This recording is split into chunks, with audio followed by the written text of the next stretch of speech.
dun sa ano po yung treatment po kay Revilla, sir. Yung sabi niyo po wala pong special treatment, sir.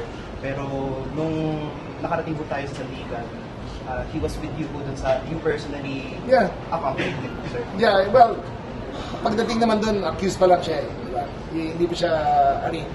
At hindi ko naman tinago sa inyo na kaibigan ko talaga siya.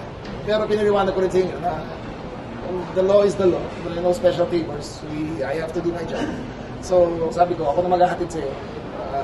Hindi ko ninintay yung arraignment niya, yung commitment niya. Kasi kung doon ako sa commitment or doon makakaalaan ng tao na I'm manipulating things. So, the Sandigan Bayan did their job. Sila nag-assign ko sa siya makukulong. Wala akong nalalaman niya.